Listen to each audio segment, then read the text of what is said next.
actually. And we will also monitor their questions and their comments on Facebook Live. Lloyd and I will, and we are just excited. Lloyd, I think Annabelle Mondala will be the opening prayer.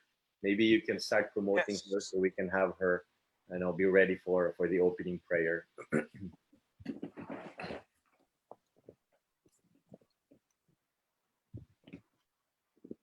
Oh, there's Annabelle. Hi, Annabelle. Good morning. Hello. Good morning. Good morning. Good morning. I know you're excited as much as I am, and everybody on the on our live stream right now. Yeah. Thank you for See the sunshine, Annabelle. Yeah, because it's Yeah. the sunshine. The sun is still up here in Canada. Oh, So Canada. 7 o'clock. Yeah. Oh, there you go. So see that, Scott? We are international here, and yes, Wow. we have a lot of our graduates and members. Yeah. Yeah, but I was graduated ACE in the Philippines. So way back 2014. So we migrate here in Canada. So last 2016, but I still continuing like communicating with the SMGB. I facilitate SMGB in the Philippines and then the ACE too. So I joined their group then because I was motivated when I'm attending this webinar thing. So That's what it is. All right, brothers and sisters, it's 9 o'clock. We are so excited for this beautiful morning here in the Philippines. So we can have Scott Petersen be our webinar speaker and teacher today. We will officially open our webinar with a word of prayer, and we have invited Annabelle Mondala to offer us the prayer. Please, Annabelle. Okay. Thank you. Okay. Heavenly Father, thank you very much for this opportunity that we have to gather once again to attend this webinar by Brother Scott Petersen. And we thank thee for the ACE staff and directors that they always there to guide us and give us training. And they always motivated us and looking forward to help us put up our business and to be a successful entrepreneur. And now we ask thee to please give us the Holy Ghost so that we may be able to understand the training and we can apply it for our daily lives, also for our business, and we can achieve our goal. And also we ask thee to bless our speaker and also those who are like who are gather us today, those ACE staff. Bless them so that they will continue to guide us and help us always. And we ask thee to bless us always in our daily lives because of this pandemic. And then this will not be the hindrance for our success. And please bless us always, each and every one of us who are here to attend this meeting. And we love you, Heavenly Father, in the name of Jesus Christ. Amen. Amen. Amen. Wow, thank you so much, Annabelle, for that beautiful prayer. Brothers and sisters, magandang umaga. Good morning to all of you. We are so excited. We are really, really excited that we are all here today, gathered through this technology, and we will have Scott Petersen be our speaker and teacher and mentor for today. We have sent you his bio. I know you have enjoyed very much reading and anticipating about this webinar. We will now hear from him. And please be ready with your notepads. We guarantee you really learn a lot. I'm a believer of sales, and I know that it's you know this, brothers and sisters. It's a foundation to everything that we do. And so please be ready. Kung meron kayong mga tanong, if you have questions, we have dalawa ho yan, and we have the chat box, but we also have the Q&A. So make sure that you type it in the Q&A so it's easier for us to gather it for later's question and answer. So without further ado, ladies and gentlemen, brothers and sisters, I now turn the screen to Scott Petersen. Well, good morning. For me, it's good evening, but good morning to all of you. I am so delighted for the privilege that it is to be able to gather with you and to discuss your businesses and to discuss the importance of selling. So we're going to have some a really good discussion about that today and share some very important principles. So I'm going to take a moment now and share my screen.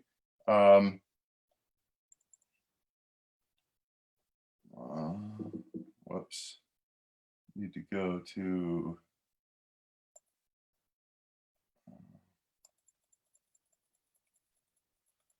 sorry, it was at the end. I should have got this all put together ahead of time.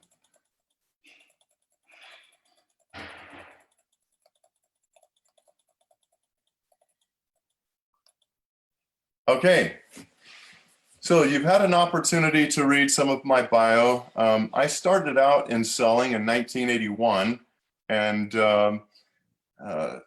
one of the things that I learned from that process, I remember within about 2 months of starting a career in selling, which led to me starting my own companies, I had one of my customers that said, you know, Scott, you have really developed a wonderful way of selling. And he gave me this poem about selling, which I wish I had have kept, but it was very complimentary. And I thought to myself, I had only been selling for 2 months. So what was it that I possessed at that particular time that allowed me to have success? And I realized that no one could outwork me. I also realized that no one cared about people more than I did. And I also realized that I always kept the commitments that I had made so that they could trust me.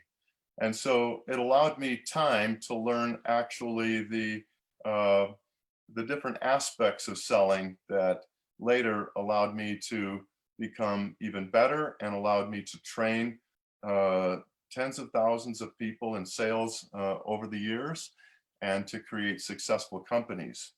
So we're going to rush through some of this so that we have enough time for everything. It's something we could take a week on. But I use this word mastering because there is nothing about selling like any other occupation that's easy, and it takes time and commitment and determination to be able to read what you need to read and practice what you need to practice and to comprehend the psychology of sales and why sales is actually one of the great careers that people can have on planet Earth. So you can see on this screen here, you probably laughed when I sent it by.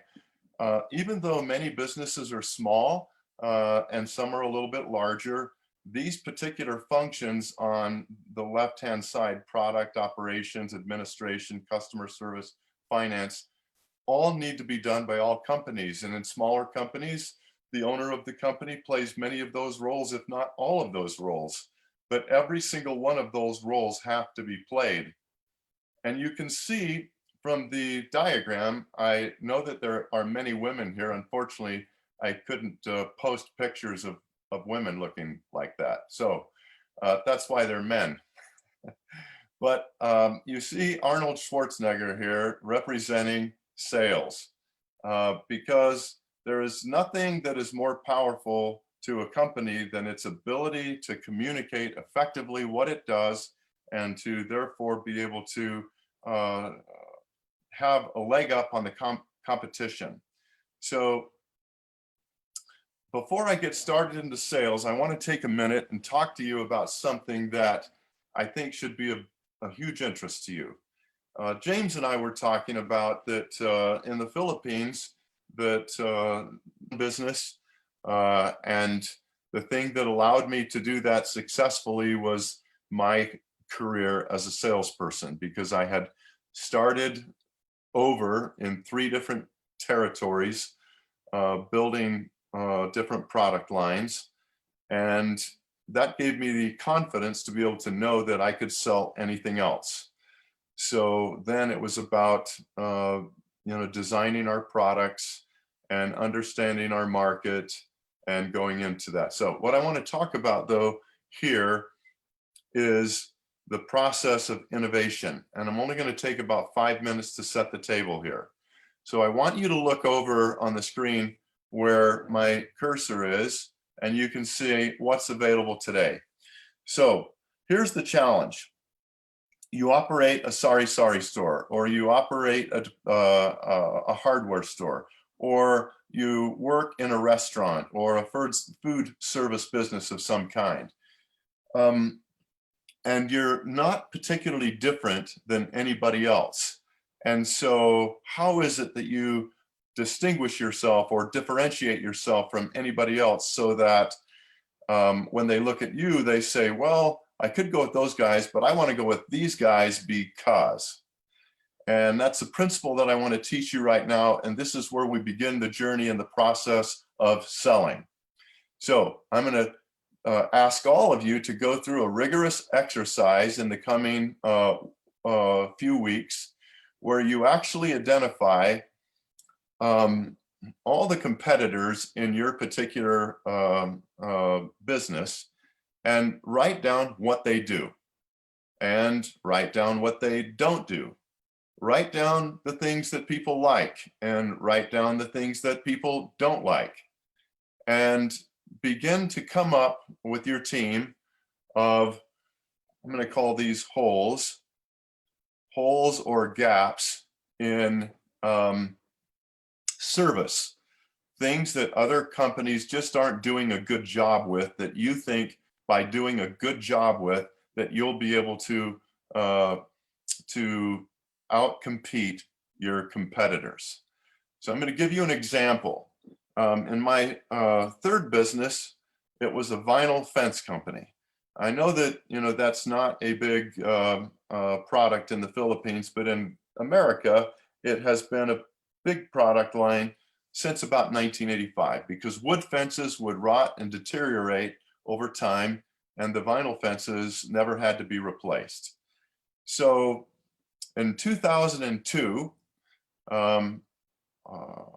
I decided with a friend of mine to start a vinyl fence company. And it doesn't sound like a particularly, I'm going to use this word, sexy business model, because it's just fence. And there are a lot of other things that people might consider more exciting. But what we did is I sort of looked at building a company like being a good basketball player. I don't know how many of you have ever played basketball, but to be a good basketball player, you have to be able to have a good shot, good free throws. You have to be able to play defense. You have to be able to dribble. You have to be able to rebound. You have to be in good physical condition, and you have to also understand the game very well. And what is important is that you can take each one of those things in isolation, sales being one of them, and marketing and operations. And we'll talk about some of those things a little bit later. But what I learned was that by doing all of those things better than my competitors, even if I had, you know, and we did have 170 competitors. We started in 2002, and in 4 years, we became the largest vinyl fence company in the country. And, you know, we had grown from 1 million in sales to 35 million in sales in about 5 years. But in our third year, we became the largest in the country. So the way that we did that was by these key differentiators, and one of them was sales. So that when somebody heard a sales presentation from Best Vinyl versus a sales presentation from one of our competitors, there was such a great difference that people had a lot more confidence in the Best Vinyl approach. So what I hope that you'll do then is, once you've identified these holes or these gaps, is that you develop them into hypothetical statements. I call them value statements, value propositions. So each hole, each gap represents a particular service or a particular feature, a particular product feature. And I want you to watch my hands on the screen now. I did this for James, and I know that my, my visual isn't as perfect as it could be, so I hope you can see this. So you can see my hand right here. And I could actually talk with a customer and say, John, today, this is what you're doing, and this is the result that you're getting. This is what you shared with me. Is that correct? And he says, yes. And then I say, well, tomorrow, you're going to be able to have the capability of doing this. And the advantage of doing this over this is this. And the economic benefit is this. So I hope this is recorded and that I want you to be able to remember that statement. I want you to be able to, because that is the beginning of sales. A feature, an advantage, and a benefit. So John, what you're used to doing is this, and this is the result you're getting. Tomorrow, you're going to be able to do this. And the advantage of doing this over this is this, and the economic benefit is this. And that way people can say, oh, wow, I'm not talking about price here. I'm actually saving money. And so spending money today, I'm saving money. Now, what I want you to consider doing with your own businesses is to evaluate, by looking at all your competitors, what can you do differently than every single company out there? And then like when my son was 5 years old, my oldest son, now he's 39, but when he was 5 years old, I hired a college basketball player to teach him how to dribble. And he would put cones out on the driveway and show him how to dribble between the cones and all of those sorts of things. In other words, you can take the skill of dribbling in isolation and you can learn it and you can perfect it and you can drill it over and over and over and over until you become an expert, and you don't even have to think about it. It becomes a conditioned response. Now, take that same thing to sales. And with sales, you keep working it and getting better and better and better and better, so that when people see your presentation versus anyone else's presentation, it is just so much better. And then when in order to sell, you have to have something to sell. And if your product is just like everybody else, you really don't have the value to be able to sell to other people. And it becomes a price war. You want to take price out of it. And so with Best Vinyl, we were 10% higher. Now these numbers will sound large to you, and they are large. But in the US, an average fence that was 250 feet around a property would cost $5,000. That's a lot of money. In anybody's book, that is a lot of money, and they paid it. And we were 10% more. That means that we cost $500 more on a fence job than our competitors. And our customers happily paid it. And that's why we became the biggest. And it's because they could perceive the additional value that we provided. So what will help you sell the most is first perfecting what you do as a business by making your business differentiated from everyone else's business. And that takes some work. It takes some thought. It takes brainstorming. So that's what I'd like you to do. And we can answer any additional questions about that at the end. All right. I think you should all understand how noble a profession that selling is. In the US, sometimes people haven't thought so, because as they dealt with car salespeople or others, they, felt like they were taken advantage of. But I want to tell you that selling is always honorable when it's done correctly, because no one should ever sell anything to anyone else that that other person doesn't need and doesn't represent a good value, because that I call a scam or a fraud. And that's not what selling is. So selling runs capitalism. It's the engine behind the world's finest companies. And without sales, nobody has a job, because sales creates every other job. That's very important for you to think about and comprehend and believe in. And then I say that sales times marketing is scale. So I know that you all know the difference between the two. Sales is the act of, talking one-on-one to customers, and marketing is trying to reach a wide body of customers to help them know what you do and to create and generate interest. So the people that put on commercials on television are doing marketing, or if they're putting ads on Facebook or any other current mechanism, any other current method, that helps generate interest, so that when a salesperson actually talks to somebody, then the person already has developed interest. So I talk about, for example, the beginning of the buyer's journey. Here's the beginning, and here's the end of the buyer's journey. If you're at the beginning of the buyer's journey and nobody is looking for that particular product, then, it's a harder sell. But if they're in the middle of the buyer's journey because they know about your product and they're looking for it, they just want to find out what's the best option and what's the most competitive price, then it makes your job easier. And we'll talk about that later. All right. I like to say that selling is nothing more than skilled communication. And this communication will help you, as I'll illustrate here in a minute, with relationships, for example, with a spouse, or with children, with customers, with people who could help fund your business.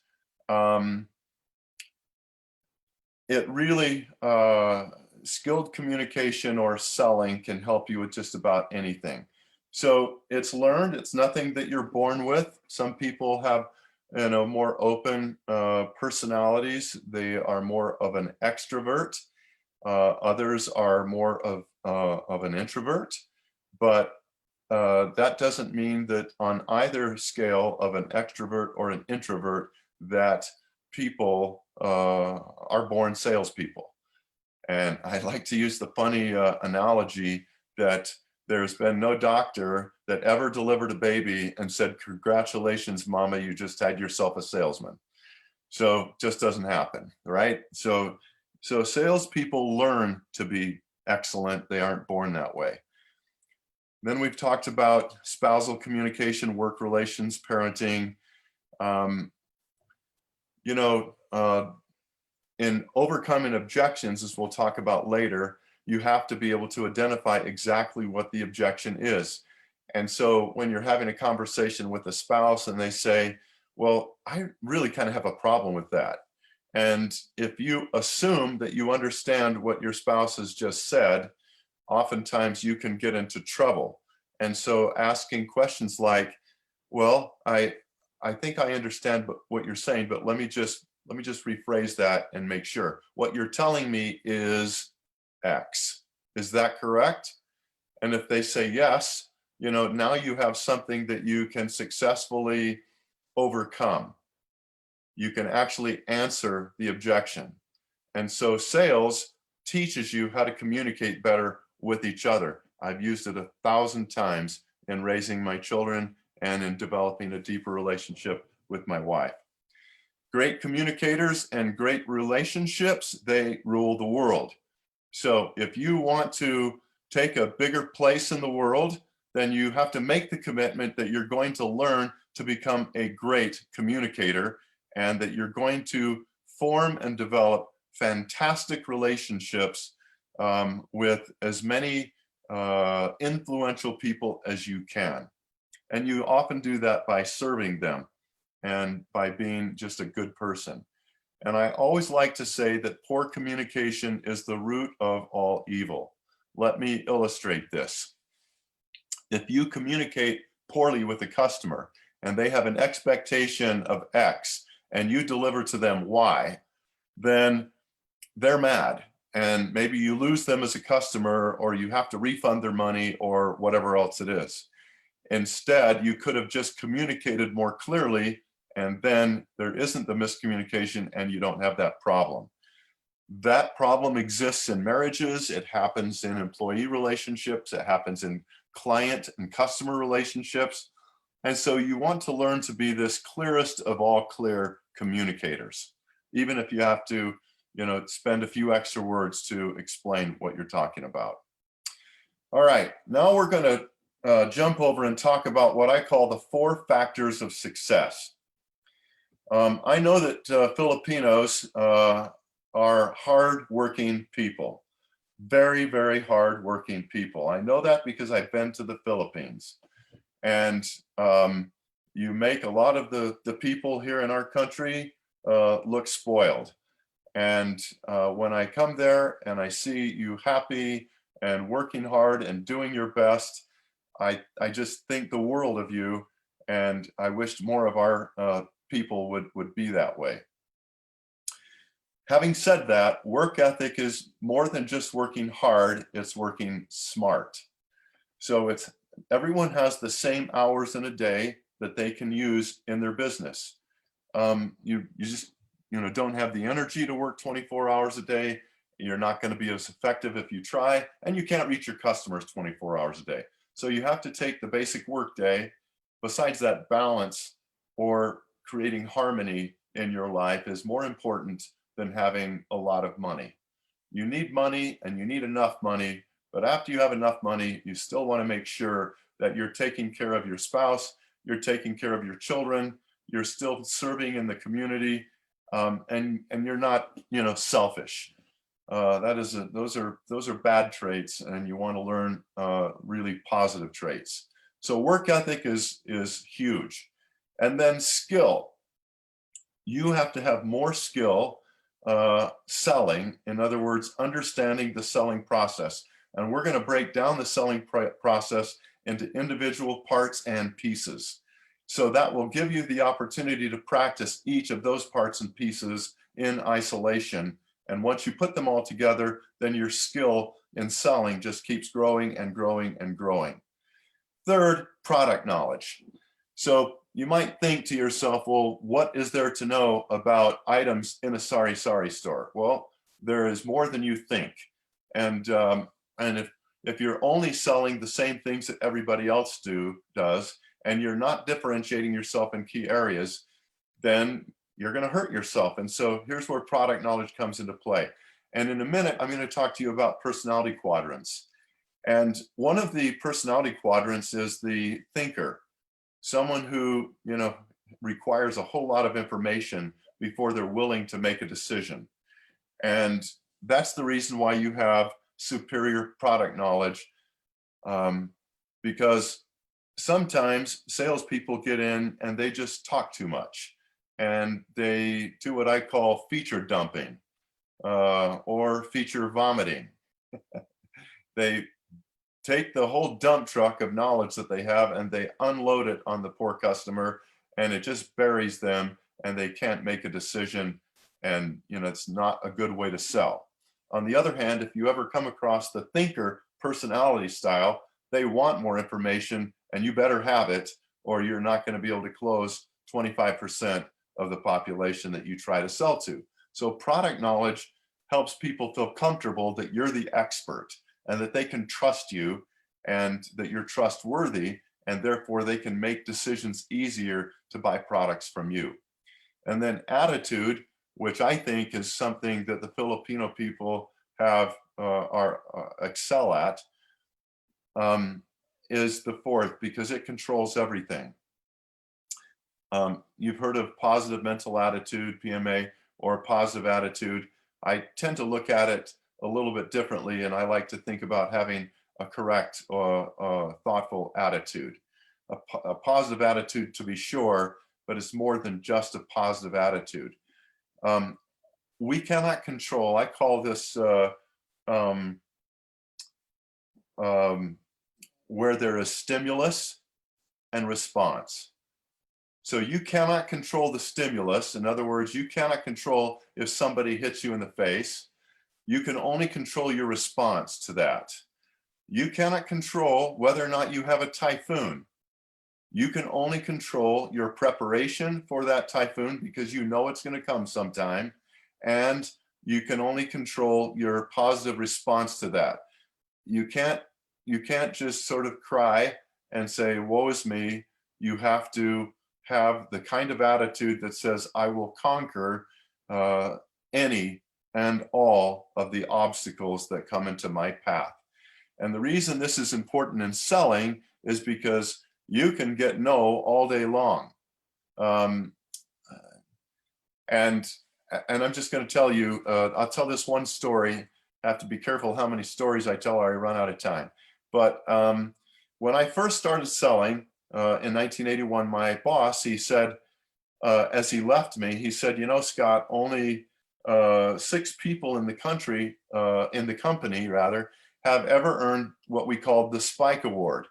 And it's where a new sales representative sold 15 new customers, 15 new orders in a single week. And no one, only 6 people in the history of the company had ever done it the first week. And I looked into his eye, and with confidence, I said, well, I'm going to be number 7. And he laughed and chuckled.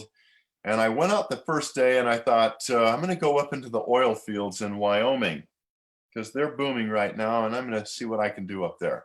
And I went up there, and using all the things that, you know, that I taught myself and learned in training, I actually got 7 orders that first day. And I thought, wow, this is like super easy. And the next day, I stayed back home in near Salt Lake, and I worked from 7 in the morning until 7 at night, and I had 0. And finally at 7 o'clock, I got 1 sale, and I was so proud of myself that I didn't quit until I got 1 sale.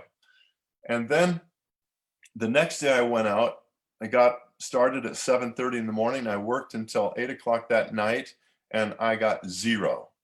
And I thought, wow, this is a lot harder than I thought. And I thought, well, I'm going to go back up to the oil fields again. And I actually had a pretty good day, but I still, I ran into a lot of organization problems and just timing problems. I didn't catch people at the right time, and I only had 2 sales that day, and I got home late again. So now I only had 10 sales for the entire week, and which was good. They would have been happy with that, but I needed to get 5 more the next day. And by 2:30 in the afternoon, I had 0. And I said, I can get this done. I said a little prayer, and at 3 o'clock, I got my first, and at 4, I got my second, at 5:15, I got my third, at 7 o'clock, I got my 4th, and at 9 o'clock at night, I got my 5th, and I just didn't quit until I got it. And so there were 2 things that came into play there of the 4 factors of success. One was work ethic, and the other was attitude. I didn't allow myself to be deflated or destroyed based on the fact that things got hard, and they got harder after that, not easier. So these are 4 factors of success that you can rely on, and you can break down, and you can actually over time. And on product knowledge, I'll give you the, I remember listening to Charles Hobbs back in 1985, and he talked about the idea of if someone would just take 30 minutes a day on a particular subject, and they did that every single day, studied that subject every single day for, I think he said 3 months or whatever. He said, you'd be one of the foremost experts in the world at the end of those 3 months if you really did that religiously. I found what he said to be true. So it just really takes focus and doing a little bit each day and letting it help you, sort of like compound interest on money in your savings account. If you have simple interest, it doesn't compound and it doesn't grow very rapidly. If you have compound interest, meaning that you leave it in over a long period of time and it grows every day and it compounds on itself, over time it becomes very large, even if it was a small amount you put in. All right, the next thing I want to talk to you about is integrity and character. This is really fundamental to sales and fundamental to life and the foundation of relationships. People buy from people they know, people they like, and people they trust. Now, what I want you to understand is that when you first meet people, they don't know you. And if they don't know you, they don't like you. They may not dislike you, but they don't like you. And they certainly don't yet trust you. And so everything that you do matters to formulate that. So when you go back to this work ethic, skill, product knowledge, and attitude, when you have all of those, and they can tell that you have all of those, then that begins to form some trust. And as you show that you are friendly, that you are respectful, that you are honest, and that you know how to build relationships by asking good questions about them, and you might imagine that forming, friendships is the same. And you don't become friends with someone without serving them. You don't become friends with someone without getting to know them and their circumstances, without showing compassion and love, and and sharing some similar interests. And so the same way that you build friends methodically is the same way that you build relationships. And people do buy from people they know, people they like, and people they trust. And you don't have to be this extroverted person to be a great salesperson. You do have to go outside of your comfort zone, and you do have to be willing to really put yourself out there in uncomfortable situations. And the more you practice that, there's a great book called The Greatest Salesman in the World by Og Mandino. I suggest, it's a short book. It's about 100 pages. I recommend you all read it. It talks about 10 different scrolls, which are principles that help us to be able to connect with people and to do well. And one of the 4 scrolls was persistence. And so he talks about how in the Orient and in Spain, that the way that they trained bulls, young bulls, for the bullfights was they had the lance and they would actually prod the young bulls with the lance, and the ones that kept coming back for more and were resilient and persistent and determined, those were the ones that ultimately, as they grew up, that were the ones that they put into the ring. And so you have to develop this persistence, and by doing that with people and never giving up on those people, they will begin to know you and like you and trust you. Now, one of the things that hurts a lot of salespeople is that they try to approach everybody the same way. And we are all different people. No one of us has the same personality or was raised in the same identical situation with parents and everything else. It's like every one of us have a lens by which we view the world, and that's where our biases come from. And so when we expect people to see the world as we do, we are almost always wrong. And so one of the great responsibilities that we have to have is learning the different types of personalities and how to work with those various types of personalities. For example, in the Bible, the Savior talks about the golden rule: do unto others as you would have them do unto you. And that works generally quite well. And I'm not trying to one up the scriptures, but I have a rule I call the platinum rule, and that is do unto others as they want it done to them. So, if they are interested, in having their back scratched on the right versus the left, I'm going to scratch their back wherever, I'm going to get them to, wherever I'm going to find common ground with them. So just briefly to explain these, the influencer type is the relationship type person right there. And they like to share things about themselves, and they're very open. They like to talk about their accomplishments, and they like to talk about their business, and they just like talking. The Over here, the director type, this is the, they're detail oriented, but they're also, they're very, they're not as friendly. You know, they're very busy people generally. They're very organized generally. If you look at, if they have a desk and it's very neat and organized, that would be usually a D type. Their cars are neat and clean, you know, just different things about them that, and they also very are impatient. You know, they don't want to sit down and chit chat. This person likes to chit chat. This person doesn't like to chit chat.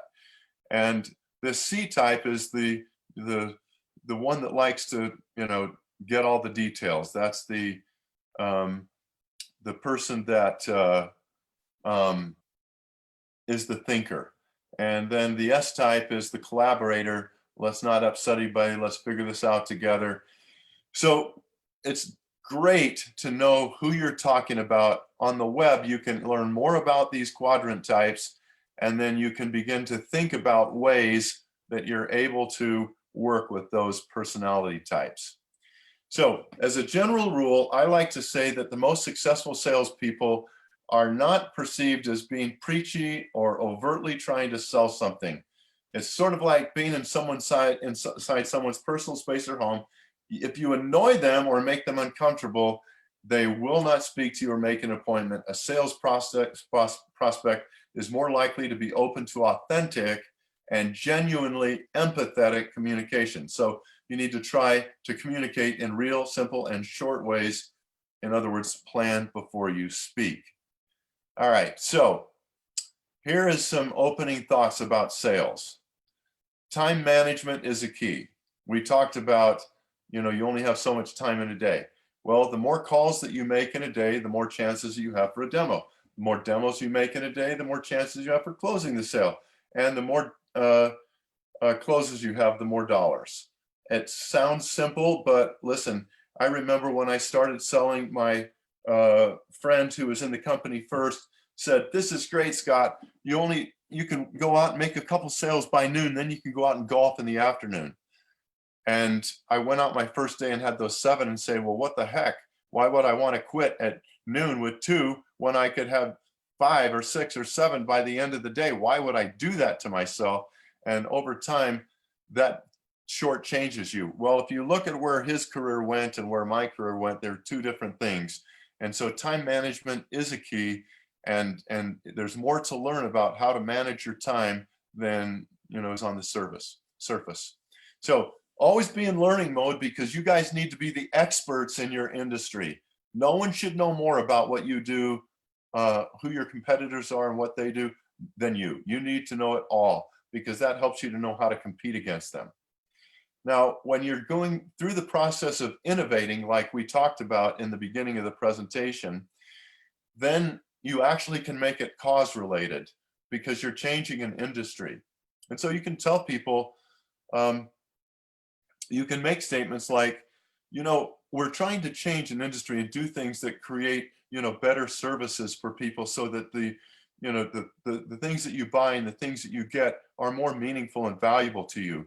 And then you start learning about what those things are that they want, and you're trying to give them the things that they want as opposed to the things that you think they want. And I talked about understanding the buyer's journey. And that's the entire journey from the very first time that you meet a customer till you actually close the sale and collected money, and everything that goes on in between. So we're going to talk about that. And then finally, focusing on deal momentum. What I mean by that is, you know, you can't beat your head against the wall with customers who keep telling you no.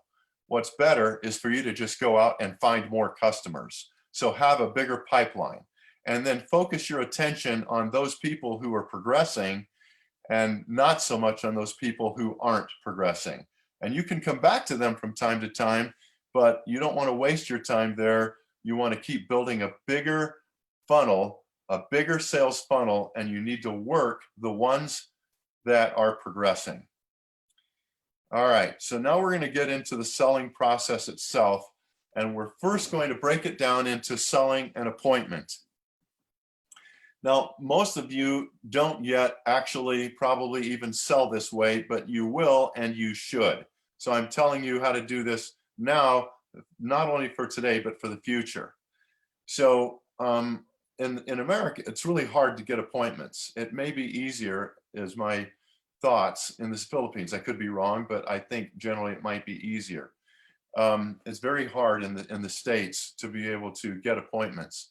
So we bring in the law of probabilities, meaning the more people that I try to reach, the more people I'm ultimately going to reach. And so I build a contest with myself to see how many people I can actually get to so that I can find the ones who are looking. And then I don't know how you contact people. I used to have to contact them by phone and by knocking on the doors. I suspect, and you can actually write about this in your questions, that many of you have the opportunity to knock on doors and actually sell to people in businesses, and maybe you have the opportunity to telephone them also. But generally speaking, you want to be able to get really good at setting appointments, because not everybody that you contact is going to be able to see you on the same day. And so you have to learn the skill of getting as many people to set an appointment with you, and then keep good records on the rest. So we're going to qualify the buyer. That means that we're going to be able to say, if I show you something that is really valuable to you, are you the person that is authorized to make that decision to buy, or is it somebody else? I don't want you to make presentations to people who don't have the authority to buy the product. And so that's why you qualify. Again, in the Philippines, that's probably a little bit different, but the principle will still not go away. You need to make sure that you are visiting with people that have the authority to actually, give you the money. And then follow-up is huge, because when people have told you, I can't see you today, but I could see you next week, you have to be able to have record keeping to make sure that happens. And that's all I'm going to spend on this particular one, because I want to have time to go through the others that I think that you're going to, really have some interest in here. Having said that, I want you to tuck this away, and I want you to think about how you can use this to improve the number of people that you could see in a week. All right, so let's now assume that you're visiting with a decision maker, and you know that they have authority. And so now you have to show them that you're competent. You have to show them that you have the product knowledge, that you have the skill, that you have the industry knowledge, and that you're the best person to get these products from. And they can tell that by your mannerisms, by your eye contact, by the way that you shake hands or bump hands now, bump fists, whatever. In America, it's usually more complicated, and we requalify the buyer. I don't think that's probably usually as necessary in the Philippines, but they're larger businesses, it would be.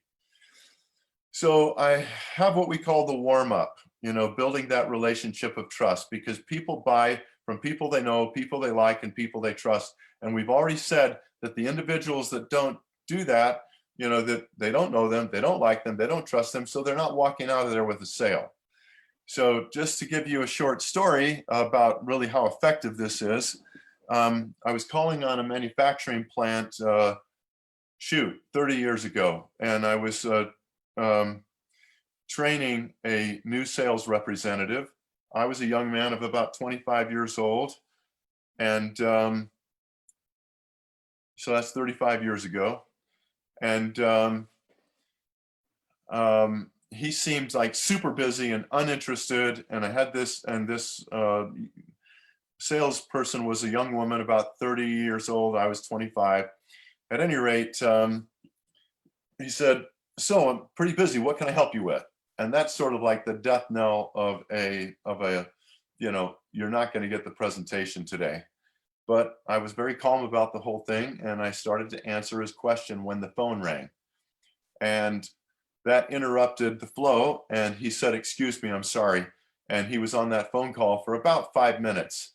So I took that time to look around his office, and I noticed that he had a picture of himself golfing with some friends. I noticed a picture with his wife and family, and other things about him, because people buy from people they know, people they like, people they trust. So I wanted to know something about him, and his office could give me the clues.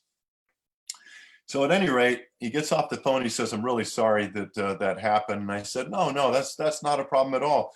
We're the nuisance here. We're interrupting your day, and you have to take care of business. So it's not a problem at all. Thank you again for meeting with us. By the way, John, I couldn't help but notice while you were on the phone that you might like to golf. Is that so?" And then he began to tell us stories, and for about 20 minutes he talked about these golf stories. And guess what? We became his friends. And guess what? We walked out of there with a big sale.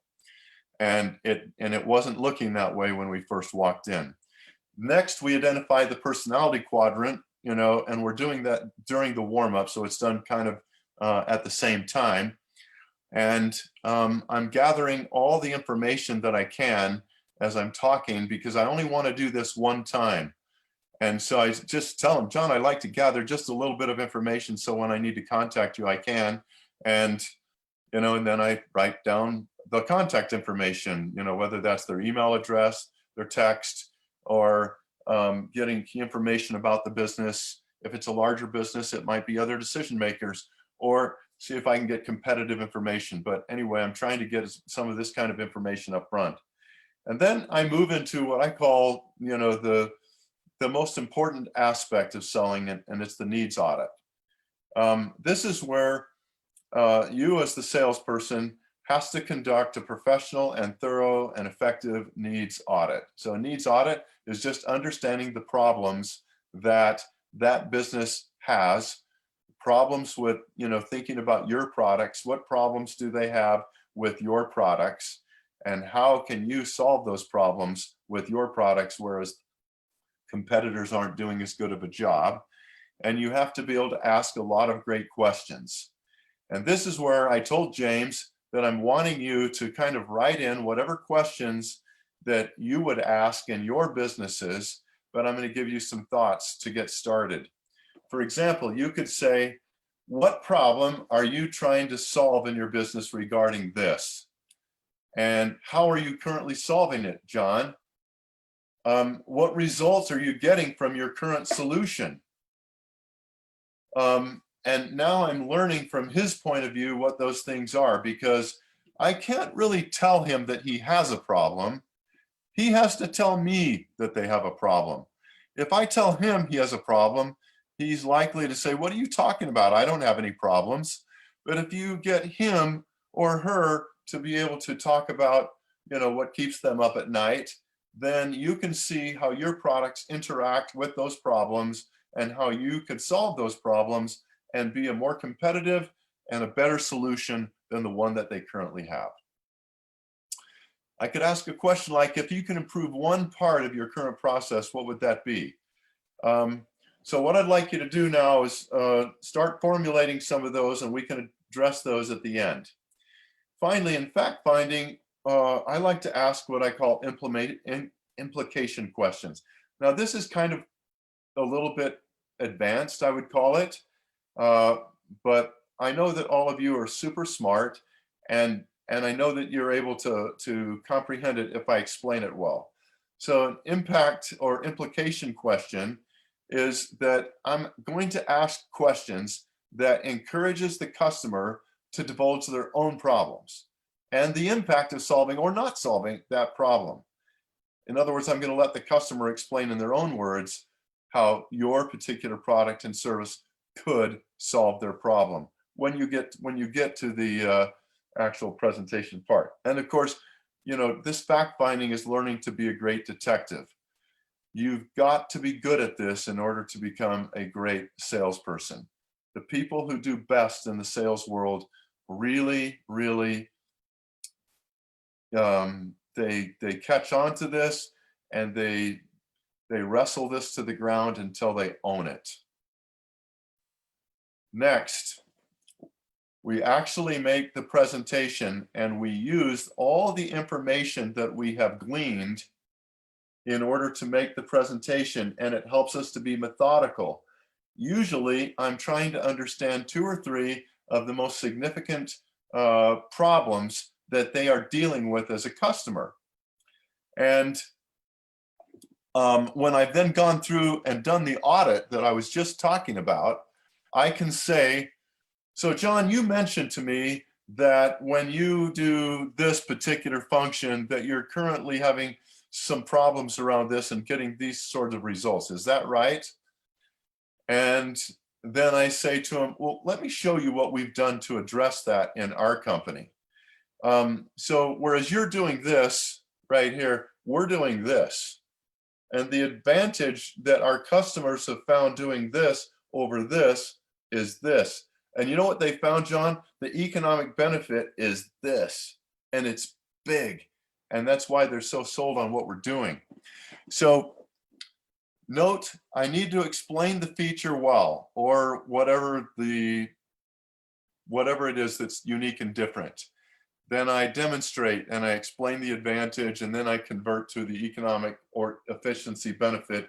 And then I repeat it the 2 or 3 times that we talked about for the 2 or 3 most important problems that they identified. Don't get caught in the trap of trying to answer all their problems. Get the 2 or 3 biggest and answer those. Others can come up later. And it's important that you get them to express them in their own words how your solution will solve the problem. So this self-discovering happens and you get to trial close during the process. So when I get to the end of explaining that feature, I can actually do a trial close. And I can say, hey, John, can you see how if you had this particular feature that I just went through and it was working really well inside of your business, how much improved your performance would be in money that you would save over what you're currently doing? Wouldn't you agree?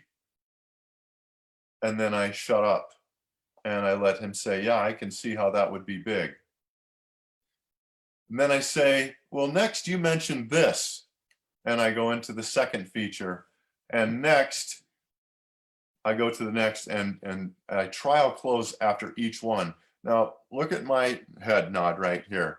When I say, so John, can you see how this would be a big advantage over what you're currently doing? Seeing what I'm doing right here, right? I'm nodding. And they say, and they nod too at the same time because they're going to mimic what I do and say, yeah, I can actually see that. That sounds great. And by the time I've done that once, twice, 3 times, 4 times, when I get to the very end and say, well, hey, let's get started. And he says, okay, because I've done this trial closing throughout. Now, in closing the sale, you have to learn to ask a closing question. So I'm going to use the best example that I know of to show you how hard it is for people to make a decision. If I were there with you in person and I could see all your faces, I would ask you the question, have you all raised your hands? I'd say, how many of you are married? And I imagine a large number would raise their hands.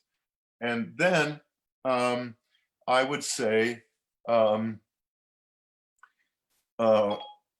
sorry, hang on. Then I would say, so how many of you who are married have ever had your wife say, what would you like for dinner? Now, I don't know if that happens in the Philippines. James, are you on there? Does that happen? Yes. Yeah, it does. Okay. And so what do you say, James? What's your response to your wife? Sometimes I say whatever you prepared will be fine, or sometimes I say I want my favorite Filipino dish. Okay. Well, you're a better man. Most men say, whatever you want, honey, that's fine. That's it. Whatever you want, that will be fine. What I have found is that most people have a hard time making simple decisions. So think about how hard it is then to make a decision where you have to actually spend money. It's not that easy to make that decision. And so there's a psychology here that I want you to think about, and I want you to think through it. So one of the closes is the alternate choice. And so imagine, James, you know, if you said, well, honey, everything that you make is always fantastic. But or what if she came to you, rather, let me phrase it this way. What if she came to you and said, James, I was thinking about doing either this or this tonight. Which would you prefer? Is that easier than if she asked you the question, what would you like to eat tonight?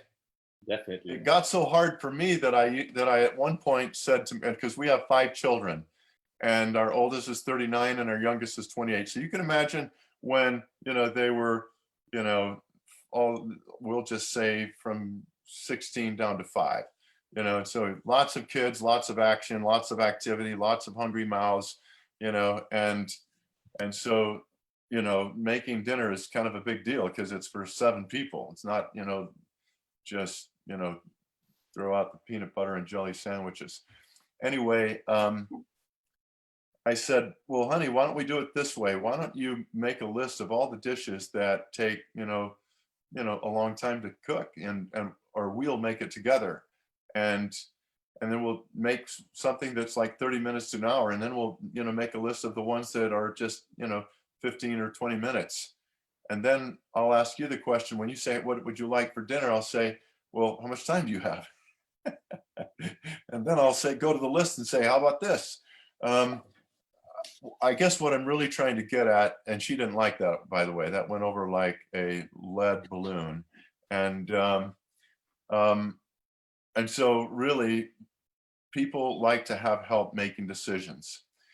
So one of the things that I think is important that will help you as a salesperson is to make sure that you're really thoughtful to this approach when you're with, you know, people that are going to spend some money with you. And you can tell by the vibes that you're getting how they're feeling about the presentation and how things are going. And a lot of times they'll even ask questions like, well, can I get it in blue? Or how much does it cost? Or, you know, does it do this or that? And those are what I call buying signals.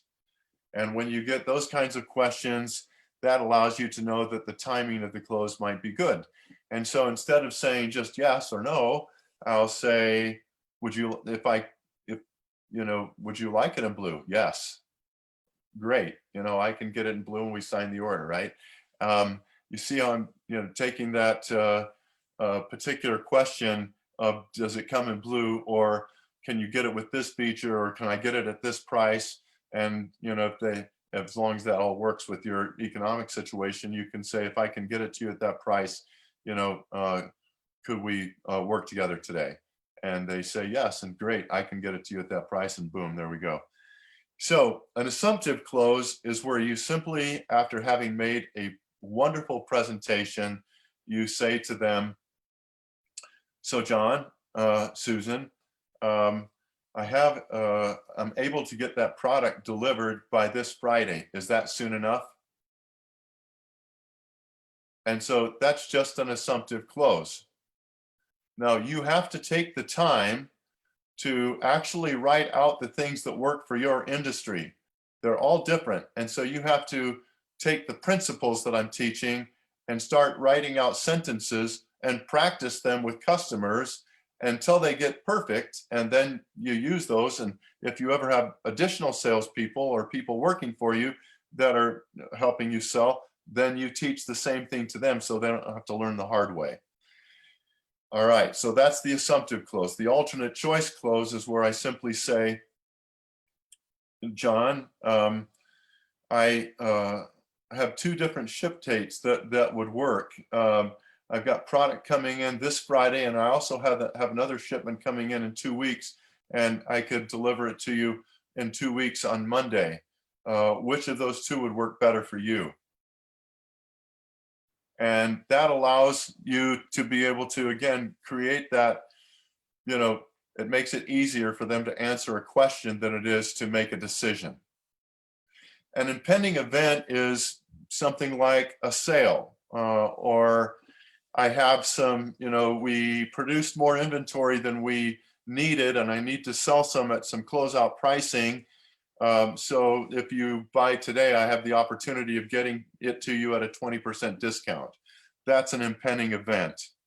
And a puppy dog sale is sort of like just what it sounds like. If you took a child to the pet store and you were looking to buy a dog, and the kid couldn't seem to decide, and the parent was having a little bit of a problem, and the pet store owner just finally says, well, listen, why don't you just take this dog? I can tell how you're interacting with the dog, the puppy, and it's, the connection there. Why don't you just take the puppy home and take it for, 2 or 3 weeks, and and if everything works well, you keep it and you pay me, and if it doesn't work out well, then just bring it back. And of course, then the whole idea, the psychology here is that the boy takes it home or the girl takes it home, and they start playing with the puppy. They go fall in love with the puppy, and the pet store owner knows that puppy's never going back, because that little kid is not going to let that puppy come home. And then a final objection close is an advanced close. It's an advanced close. It's where people will say to you, well, let me think about it. Let me just think about it. And you typically would ask the question, well, what would you like to think about? Well, the whole thing. And so you're dead. You don't have anything to close because you just ruined the opportunity. I like to be able to do it like this, where I'll say, where the person says, well, I like what you're doing, but let me think about it. And I say to them something like, well, it really makes me feel good that, that there's enough interest there in my product that you'd like to really think about it. And I know that there's a lot to think about in price and in product quality and this and whatever else comes to your mind. And I was just curious, what was it that you wanted to think about? And this is where it's important that you not shut up right now. You got to keep going. If you just stop there, what is it you'd like to think about? Well, the whole thing.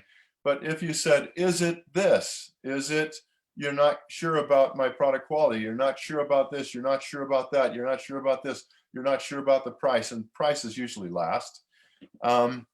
Then finally they pick something, and I'm able to then, I can actually overcome an objection. But how can you overcome? Let me think about it.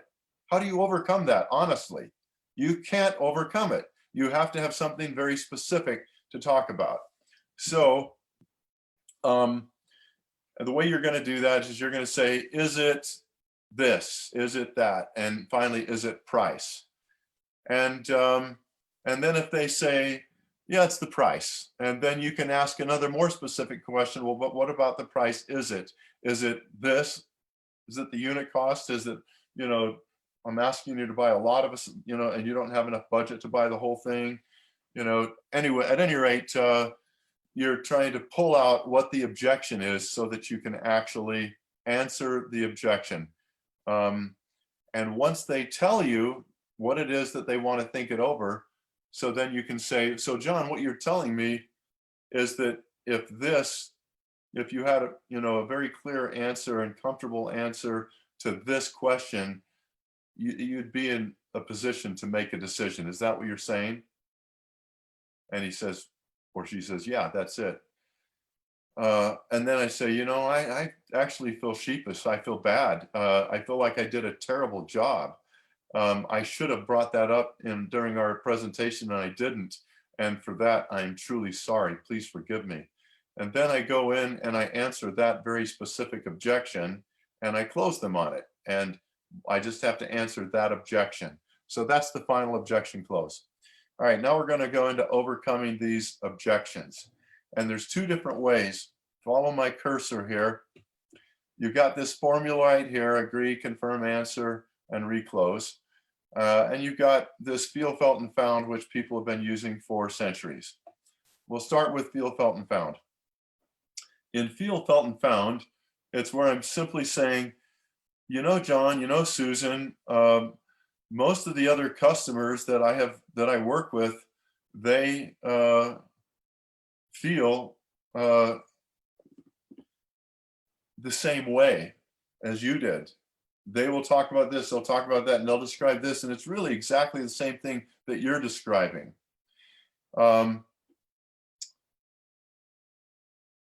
And what they found, sorry, let me just start over on this. So feel, felt, and found. Many of the customers that we work with feel the same way as you do. But what they found,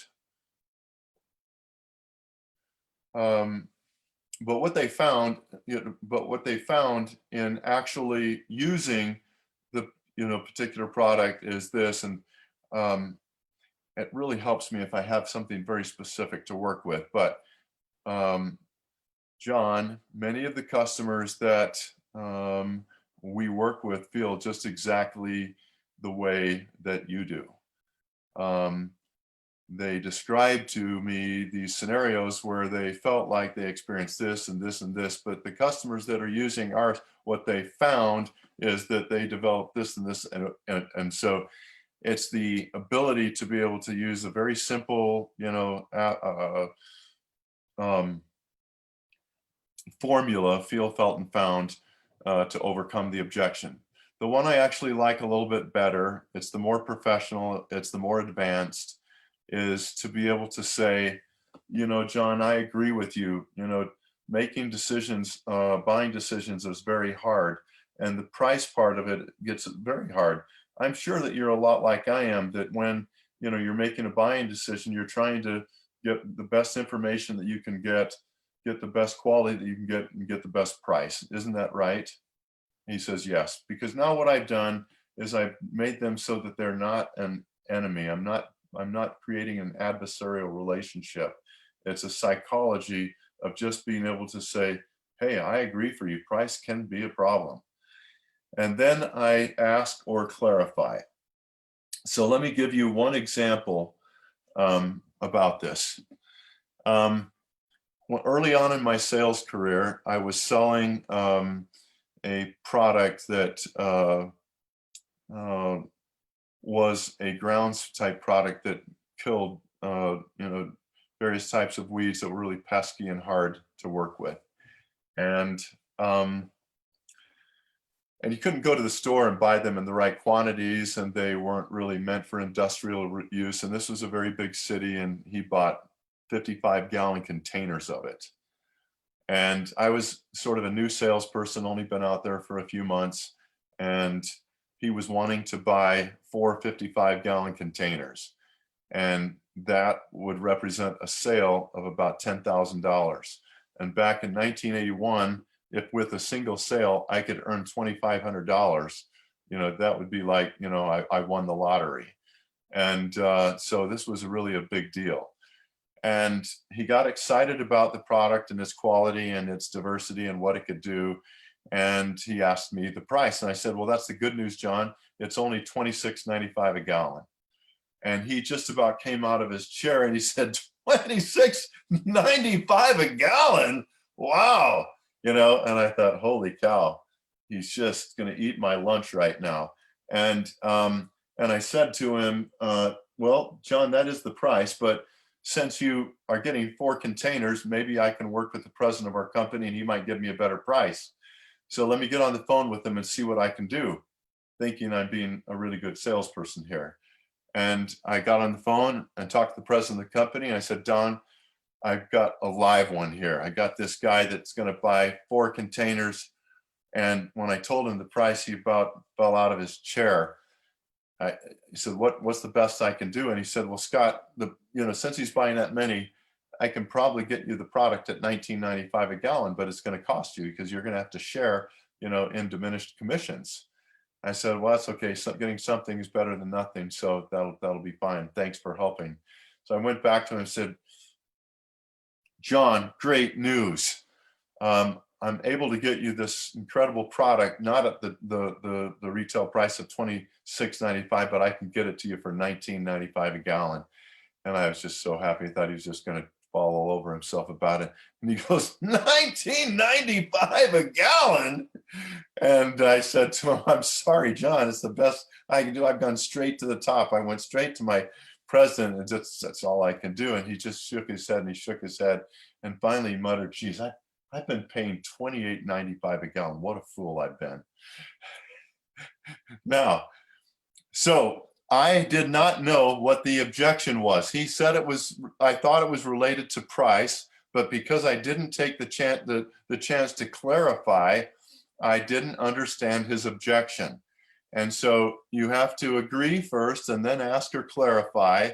And then you can confirm or restate the objection by saying, once you've clarified what the objection is, you can say, so what you're saying is that, and you just restate the objection. Now we know specifically what the objection is, and I can answer it. So now I just have to answer the objection. Now, what I want you to do now is I'm going to give you all an assignment for every one of you that have any sort of direct selling at all. I want you to write down all the objections that you ever get. I want you to make a list of them. I usually ask in-person classes, how many objections do you get? And some people will raise their hands and say, oh, you get dozens, you get hundreds, you get all kinds of objections. And I say, really, is that right? Well, tell me what they are. And it always boils down to 5, 6, or 7 that repeat themselves. So there's only 5 or 6 or 7 objections that people can come up with.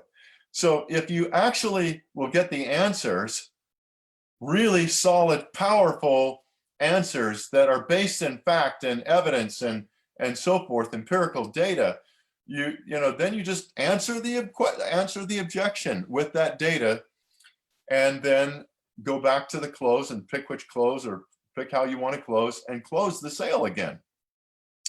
So the idea here is that you never should be in a situation where you get caught off guard and you don't know the answer to the objection.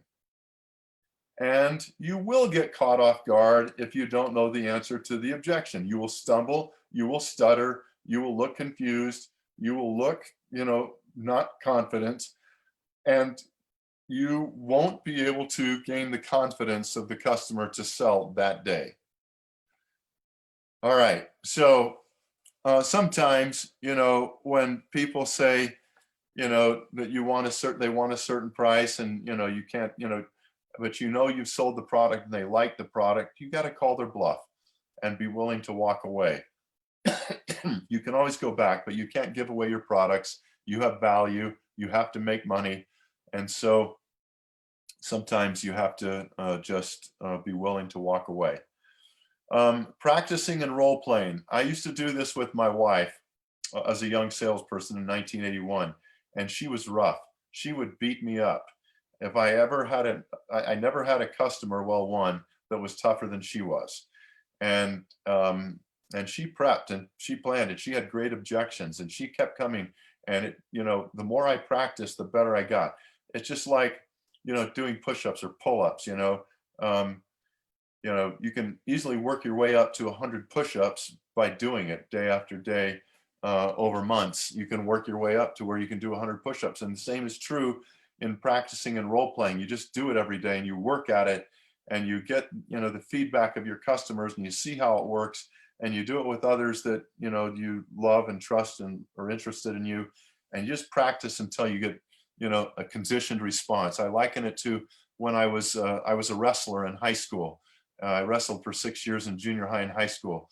And I remember getting upset with my coach one day when I was a junior in high school because we were practicing sit-out drills. I've been doing it for years. And I said, I'd really like to, practice, rehearse more of these pinning combinations that, are new. And he raked me over the coals and, said, do you remember what you did in your last match? And honestly, I couldn't remember. He said, the reason you can't remember is because you didn't have to think about it. You just did it. You just did it, and you didn't have to think about it, and you could execute, and you could just go bam, and that's what you have to be able to do in selling. You have to be able to practice and role play until it becomes a conditioned or automatic response. And then follow-up is super important. This is where most salespeople get bogged down. I don't know what systems that you use in the Philippines. I imagine it's a widespread of things. Some of you have computers and use CRM systems, Access or whatever the newest and latest, CRM system might be. For me, back in 1981, I used a 3x5 card, and I used a file box folder, like a recipe folder, box, and I used 1 to 31 day dividers, 3 months worth of them, and I had January through December month dividers. And I wrote down all the contact information and customer information and everything about the customer. And then I also wrote the dates that I called on him and what was my next, time to call him. What was I supposed to do? Then I could forget about it. And I put it, where it belonged in the box. And on that day, I simply pulled up all the cards and said, this is my work today. So you can do that electronically. You can do it, any way that works for you and with any tools that you have, but you have to do it. You have to follow up. And I can just tell you that, and I'm going to just use a swear word here because, it's what my customer used. And I had 2 customers in my life that said to me, Scott Peterson, you are the kindest pain in the ass that I have ever met. And why did they say that? They were both really good customers over time. It's because I never stopped contacting them. And I was always kind, and I was always patient, and I always, was self-aware and made sure that I, was taking, keeping their best interests at heart. And so when they said I'm busy, I just said, not a problem. I know that, you have a lot more to do than see me. Would it be okay if I contacted you later in a week or 2 when maybe you have a little more time? They thinking I'm never going to call back because everybody else never calls back. They say, sure, call me back then. And then I make that note on my contact card and put it in there, and then it comes up and I call them back and say, John, I had a note to call you today and you were a little bit busy. How are things today? I'm still busy. Not a problem, and that would happen, as long as 6 months. And I patiently did that for 6 months, and then the guy became a customer and he became a loyal customer ever after. Follow-up is critical. Developing a pipeline is super important. So you have to have a consistent method for creating and calling on a reliable number of new prospects every single day. It's like compound interest. Every day you have to have a method for creating and calling on a reliable number of new prospects. Then you have to commit daily to convert a certain number of qualified prospects into demos. And then you have to be willing to and commit daily to convert a certain number of demos into solid closing opportunities. And you got to close your quotas every single month. That's how you stay in business. Is you force yourself, you're relentless with yourself, you're unforgiving with yourself, and you do whatever it takes as long as it's legal, moral, ethical, and not too fattening. Whatever it takes to make sure that you never give up on, your closing. And then improving your skill daily. So you have to ask yourself the question, how am I going to get more calls in a day? I did 15 yesterday. I did 30 yesterday. How do I get 40 today? And you keep putting more work into the same time. How am I going to get more demos? How am I going to get better demo skills? You have to, Stephen Covey used to call it, if any of you have read The 7 Habits of Highly Effective People, sharpening the saw. And so it's taking time every single day to sharpen your saw and get better at demo skills, at closing skills, at overcoming objections, your customer relationship skills, your follow-up skills. And then one of the great things about any business is find out what you don't know and then learn it, know it. Find out what it is that you don't know, learn it, and know it. I guarantee you that's huge. Okay, with goal setting, since I am leaving this in presentation form with all of you and it's being copied, I'm not going to go through, take the time. We're going to go to Q&A so we have time to do that. And but you've all looked at, seen blueprints before to build a house. You have to have a blueprint also for any goal that you have. And you have to know the obstacles in advance, otherwise you won't develop solutions to solve them. And if you have a big goal, you can't eat the whole elephant in one time. You have to set up checkpoints along the way and bite off that goal in chunks along the way. And always it has to be worth it so that you never give up. And you have to visualize like crazy you having already achieved that goal. So planning is important. And every day I make my sales teams think about What business are you going to close today? What business are you preparing today that you can close tomorrow? And what business are you preparing today that will be future business down the road? Every day, those three elements have to happen. And then territory management is a big one. And how there's what we call the star salesperson. You start up here, you go down here, you go over here, you go over here, go down here and back up to the top where you started. That's the star salesman. That's the least efficient, the least effective person. You want to clump your prospects into localized areas so you can get more calls in a day's time. And then finally, I'm going to let you read this and work on this, but I do want to take you to the bottom part of this. When you develop a sales presentation, you have to understand what value propositions that you have over what your competitors offer. You have to be really good at distinguishing about what you do differently. So then you have to boil those value propositions into features, advantages, and benefits. And then you have to actually put it into a presentation form so that you get guided, sort of like I did, took you through how do we make the intro, how do we do the sales audit, how do we make the tailor-made presentation, how do we close, how do we overcome objections. Anyway, so that's all we're going to talk about today. It was a lot. It's a lot to try to fit in this time. Sorry I went over the hour, but we did get through it. So I'm going to open it up to questions. Oh, thank you so much, Scott. Thank you so much. Wow. Yeah, we do have questions, and let me start with this one. I think this is a great way, and this is actually the first question, Scott, that was sent in. He or she goes, I am a bad salesperson. This person, and he says, any hopes from me? Do you believe, Scott, that there's really such a thing as somebody who's not really good in sales? And if so, what can be done with that? Okay, that's a very great question. I'm glad you asked it. Okay. I'm going to give you the example that some people are born great athletes and some people are born not good athletes. Would you agree with that? Yes. Yes. Okay. Definitely. Now, I would call myself an average, fairly good average athlete. I never would have made, been the star of the high school team, but I would have made the high school team. I never would have, made it in college or pro or anything like that. You know what? I always wanted to be a pro player. What kid doesn't, right? And but I learned that by working my guts out, I could be my best version of myself. So in high school, I actually ran the mile in less than 5 minutes. Now that wasn't fast enough to win, ever. But how many people do you know that run the mile faster than 5 minutes? And I can tell you it's a fraction. It's a really teeny small group of people that can do that.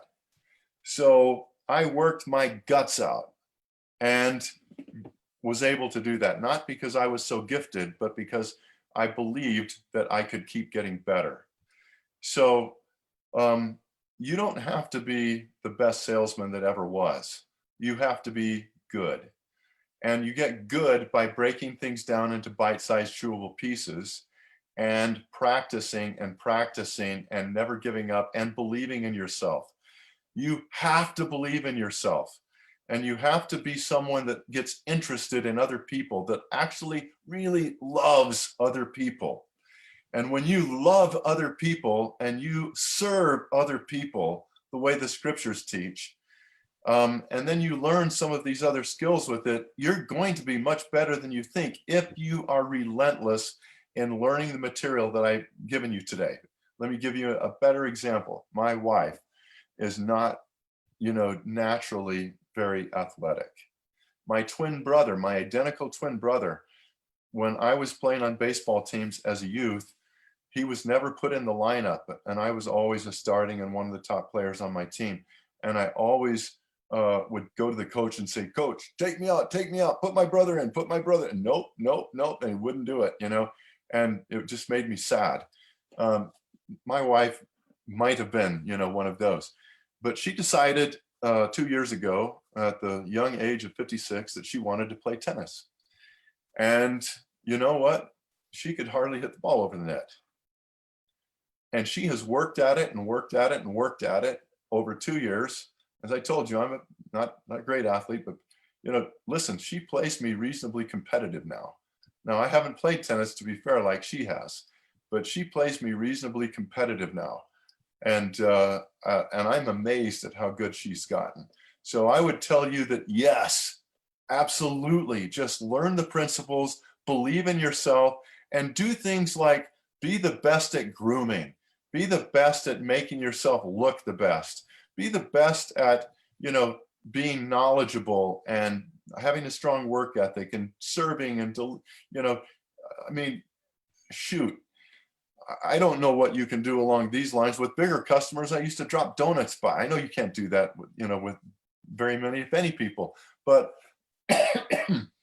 you can do certain things to serve them, and people will latch on to people who are genuine, authentic, care, who groom themselves well, wear their best clothes, keep a good haircut, they bathe themselves, do everything that you should do, to go call on customers and look like a professional. Wow. Great. Thank you so much. Thank you so much. Yeah. And I think that's going to help a lot of those who are listening right now, because, some people, and you mentioned this earlier about being extrovert and introvert. And there's that common notion that if you're an extrovert, you're a natural salesman. And it's hard for you to be an excellent salesman if you're an introvert. And I think you would agree that sometimes it's actually the opposite. Those are introverts are actually some of the best salespeople we know. Amen. And it's sort of like, because some people that are generally a little bit more gifted in a certain area, they tend not to work hard in those areas. And so then any of you, just to answer the question, have you seen the movie Rudy, about the college football player from Notre Dame?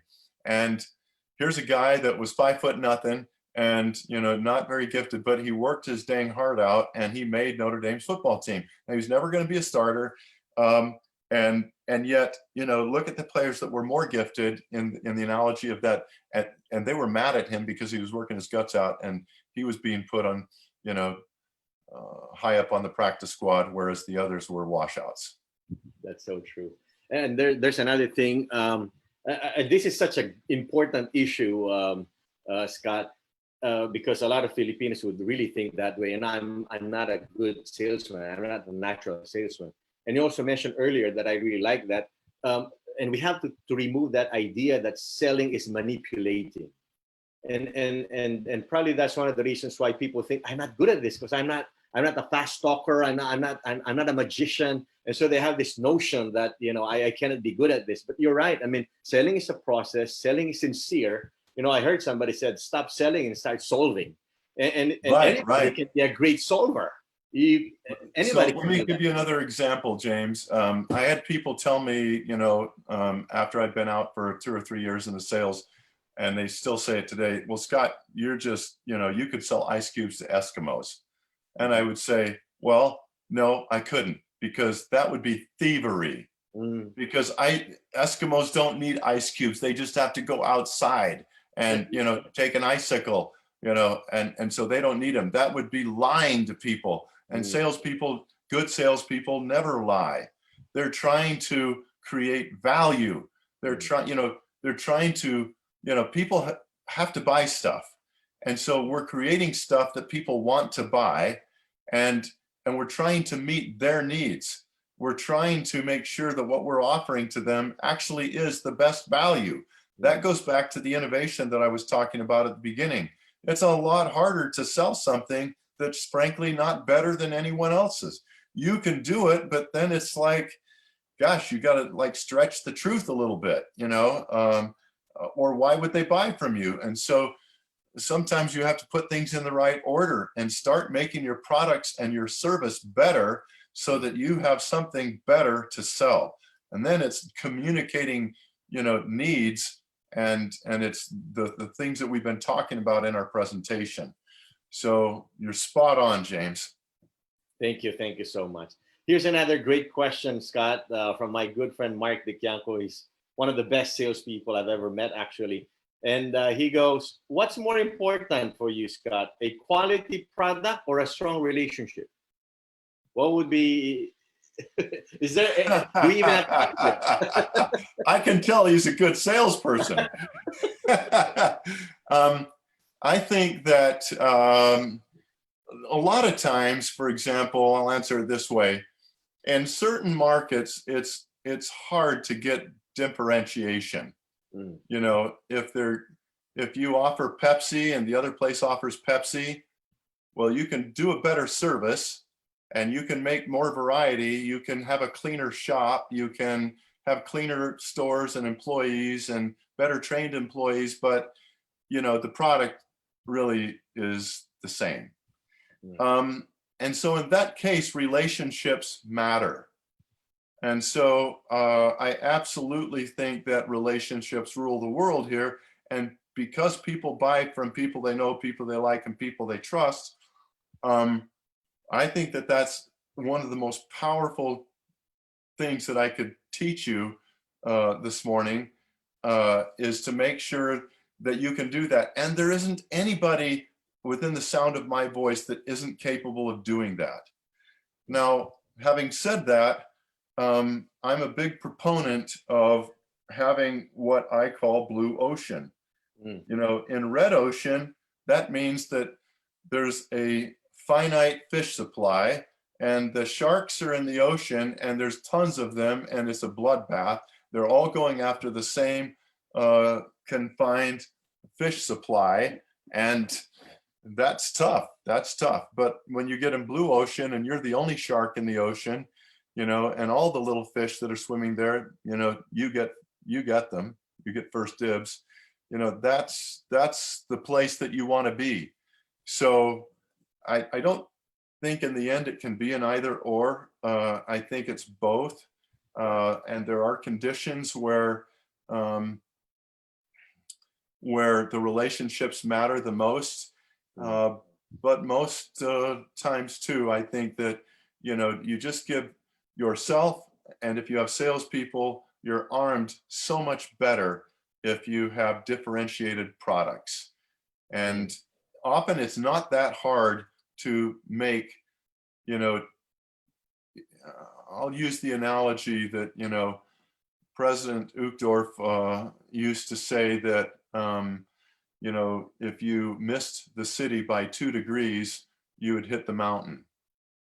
And, you know, that doesn't sound like much, right? So what I'm saying is that if you improve your product offering and services by 2%, it may be, you know, sufficient for you to outcompete your customers, and you'll have value propositions that you can point to that just make you better. There are so many things that you can do that don't cost money, that just take thought, that just take determination, that just take, you know, sitting down with your family or your team members and saying, all right, we got to outcompete. This is war out there, because it is.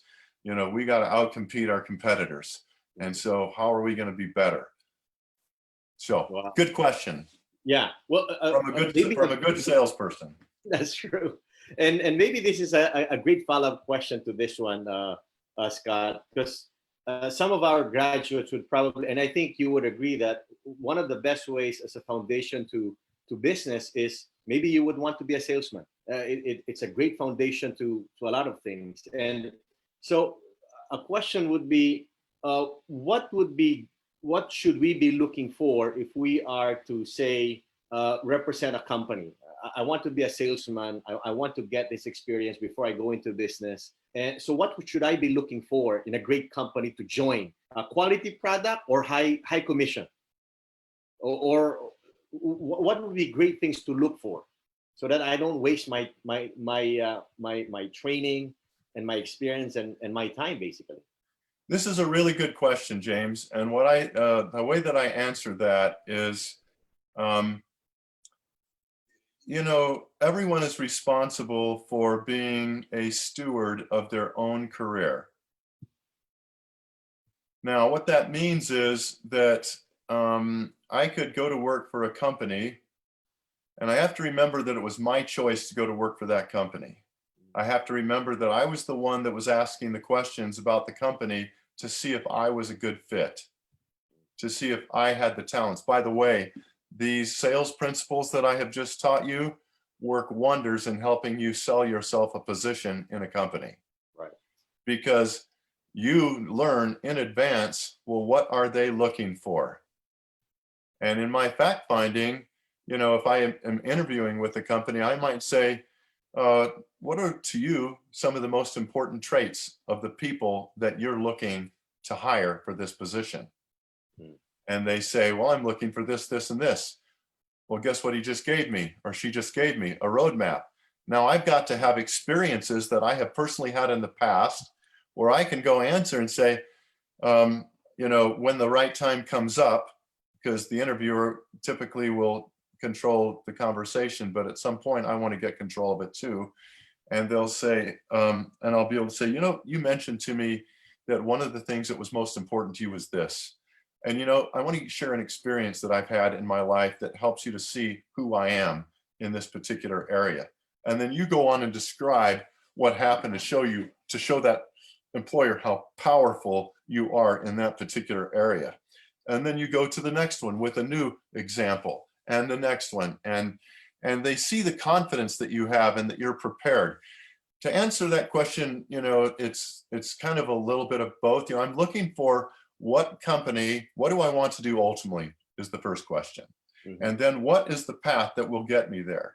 What company will give me the experience?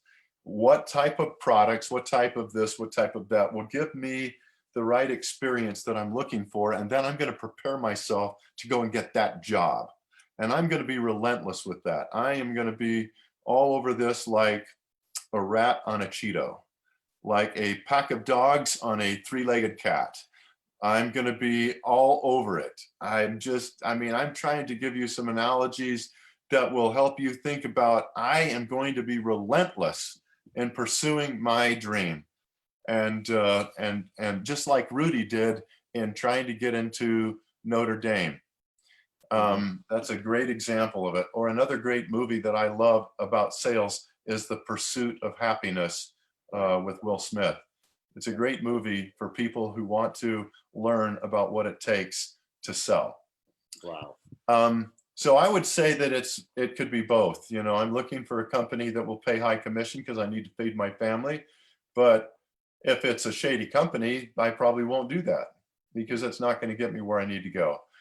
Because if I just have to evaluate first, where am I trying to go in the end? Is it start my own business and control my own destiny? And if so, what area in business would I like to go in? Where do my natural gifts and talents actually, I don't think God gave them to us for no good reason. And so when we have those gifts or talents, we should do everything we can to exploit them and enhance them and develop them and build them. And then those are the areas that we ought to look in. I'm certainly not going to go to an area of weakness where I'm just not good. I wouldn't do that. I'm going to go find something that I love, that gets me out of bed in the morning, that really gets me excited about learning and growing and understanding and being the best at something. And by the way, you want to be the best at something, and that happens by not by chance. It happens by choice. Right. Okay, next question. Wow. All right. We have, and I think we will have a couple of questions like this, Scott, because I know you've talked about selling, and we can easily imagine it in the traditional sense. But here are some questions that would relate now to the online selling platform.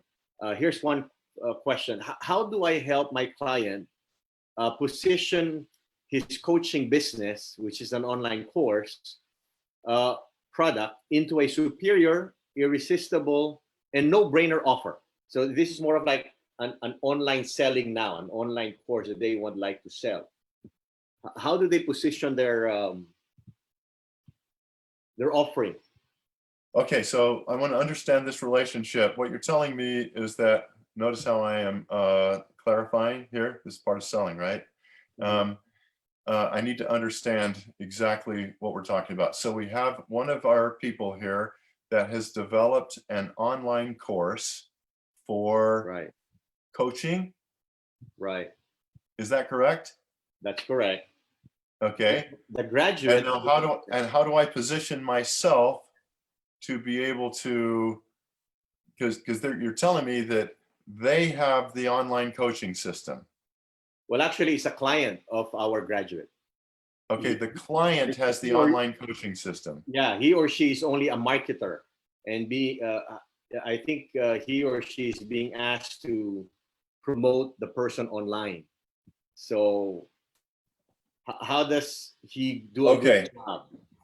I'm going to answer this the best I can, but you're going a little bit outside of my, area of straight up expertise. I'm pretty good at this area, but my son Brandon has a company in this very area, and he would tell it better than me. But we have to be able to help the customer understand the power of what they do. Mm. I think that if they, I'm assuming that the person asking the question believes in this particular product, but you've got to help them find the voice of that particular customer. I'll give you an example. I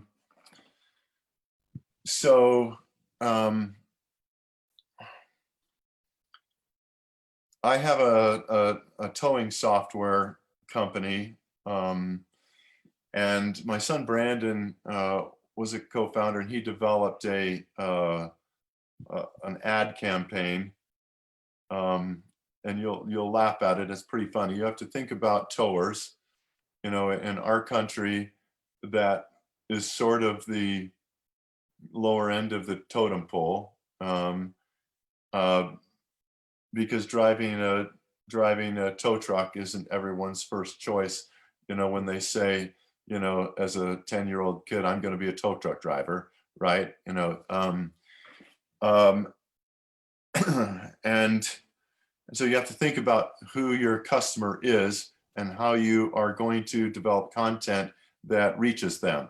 So Brandon imagined a bathroom stall with a roll of a toilet paper roll holder that was empty. Mm-hmm. And his caption was, let me just remember it perfectly. The caption was, "The only time going paperless is a bad idea."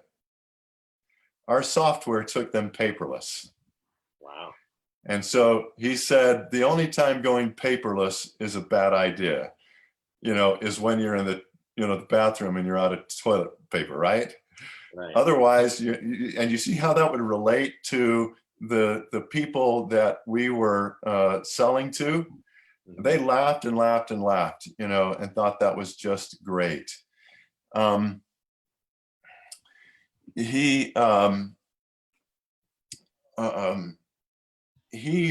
really got to know the voice of the customer by going in and understanding what that customer did and what their challenges and problems were, and then developed ways to help them, with their website, and to help them to be able to help our company to be able to sell, get more leads. So so I think that, your sometimes videos help sell, and I know that videography is inexpensive in the Philippines, but it's how do you tell that story really well. Sometimes blogging,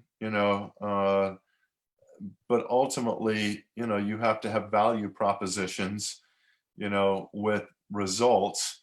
And I can remember, getting the top towers in the industry to buy our product. And then we could say, well, so-and-so uses this, and so-and-so uses this, and so-and-so uses this. And, and that's a lot easier than to get the next people to buy it. I don't consider marketing to be my greatest strength. I know enough about it to be dangerous, but it's It's a specialty. And today, in today's world, it's a lot more specialized because you have to understand, you know, pay-per-view and pay-per-clicks, and you have to understand videography, and you have to understand, you know, websites, and you have to understand branding, and you have to understand conversion rates and blogging and, you know, all that stuff. Am I hitting the mark here a little bit? Is this what Yeah, you're imagining that she's asking? I believe so. Yeah, because I think her product is well, she has a client. I think she's more of an online marketer or seller, and so Right. And she, okay, well, she's an online marketer or seller of his product. Ah, okay, I see what you're saying. I got that a little bit. So, and she must be selling direct to customers then, the coaching services, right? Mhm. Well, that's where this comes into play. Now see, this is where she's actually selling a product, and she's selling kind of an enterprise, you know, version of coaching. And so this is where she has to be able to understand the challenges and problems that coaches have. And I mean, that the people who need coaching have. You know, there's a lot of CEOs and managers that are put there because they're hard workers, but, you know, leaders aren't born leaders any more than salespeople are born salespeople, and they need, you know, people that know how to coach to train them how to do that. So they're called CEO coaches, right? That's what she's selling, is a CEO coach. So she has to be able to talk about the problems that leaders have in executing, and showing how her work will actually, you know, help them be better leaders and produce more and better and sustained results. So she has to understand the value propositions of her coaching solution as compared to the value propositions of her competitors. And that takes time. That's why I say stay close to your friends and closer to your enemies. Know exactly what the competitors are doing. Know exactly what you're doing, so that you can be able to then sell and say, John, you're currently doing this and getting this, but tomorrow you're going to be able to do this. And the Right. advantage of doing this over this is this, and the economic benefit is this. So really, it's straight up selling. Right. I agree. Scott, here's another great question here. Do you believe, is there such a thing as overdoing a sale? When do you really overdo it? Is there such a thing as you're overdoing a sale? Yes, that's the part where I was calling it feature dumping or feature vomiting. You can oversell people. That's why it's about relationships. It's about building friendships. It's about understanding the needs of the customer, and then paying attention to customer vibe. It's like, if you're a self-aware person, you can tell if a customer is, you know, if they're with you, right? You can tell. You can tell if they're, you know, somewhere else. If they're somewhere else, you better get them with you. And the overselling comes when a customer starts asking questions and you just continue to sell. And I'll give you an example of when I was, before I started my first business, I was the national sales manager of an orthopedic company. And we sold things like, you know, implants and casting and splinting products and stuff that would help people, you know, have better lives who had gotten injured, right? Right. And so we're training a new class of salespeople, and this salesperson hasn't really been doing quite what we've taught them to do, and continues to sell and oversell. And I watch, and I over at my partner who's helping me with the training, and I'm looking at some notes that he's writing, and he's writing and laughing to himself as he writes, "Sit down, doctor, shut up, I'm fixing to corral your," yeah. And what he was saying was, you know, this new salesperson needed to just shut up, you know, and needed to listen to the doctor. And when the doctor asked a question, to answer it, you know, instead of saying, okay, I'll get to that later, doctor, you know, because when someone has a question, it's a buying signal. And so you drop what you're doing and you answer. So there's two ways of thinking about closing a sale. One is when they start asking questions and you know that those are buying signals. And the other is where you sense an interest. They're not overly communicative, but you have communicated the basic value, 2 or 3 value propositions, and you have gotten them to nod their head, you know, on the trial closes. And then you simply say, go to the close, and the close will reveal to you where you're at. And so once you push it to a close, you'll either learn that you're far enough, or you've got a distance to go, or that you got there. So yes, you can oversell, and the way that you oversell is not reading your customer, and you don't listen to them carefully, and you don't answer questions when they ask them, and you feel like you've got to, you know, show them every nook and cranny and bell and whistle of your product. Right. That's overselling. Thank you. Thank you. Scott, how do you set your goal when it comes to sales figure? That's a great question. So I don't want to set goals, because no one likes to be disappointed. I don't want to underset them, because I'm never going to become great doing that. So I tend to look at a lot of factors. If I have other people to compare me with, which generally in the Philippines, that may not be the case. It's not like you're competing against 5 other salespeople in your company. And so as you set a goal, it's like, you know, what am I currently doing, and how can I improve and get more? And what does that number look like? And what do I have to do in order to get that increased number? Then that becomes my target. Now, I'll tell you how powerful goal setting is. I like to golf, and you know, I sort of retired at the end of April from running the Rollins Center for Entrepreneurship and Technology, and I've sold businesses. I don't need to work, but I still like to work. But I also am 61 years old, and I want to start to enjoy more of my life, because we never know how many years we have on the planet. So I like to golf. So I'm doing more of that this summer. So I was with a group of people in a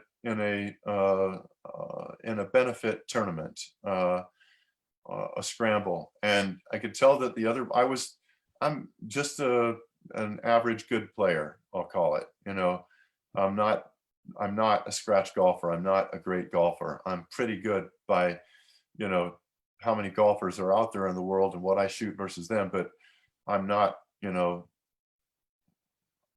I'm just not great, but I'm pretty good. At any rate, all the players on my team were worse. And so I was the best on the team, and I knew that we were playing against people that had ringers that were really good, and they were going to cream us. And I just said to the team, I said, you know, we'll be doing great if we get, you know, 600 par, and knowing that the winners were probably going to come in at 20 under par. And you know what? We finished at 600 par. We had a target, and you know, we believed in it. And I can't tell you how important that goal setting process is that I laid out for you there. And there's a great book called the Atomic Habits. And James, I think it's James Clear. Clear. Yeah. Okay. At any rate, setting a goal that is reachable, and then breaking it down into bite-sized chewable pieces, and then relentlessly pursuing it. That's a good thing. Your goal is too big if you know, it just requires you to work every waking moment, and you know, you can't find harmony in your life in other areas. That's just not, there's no need to set goals that high. You know, it's just, I think when our time is done on planet Earth, no one will be asking how much money you made. You know, they're going to be asking much more important questions about how we lived our lives and how much love we spread across the planet, and how many other people we helped. And you know, so you know, working 24/7 or 6 even is not a great thing.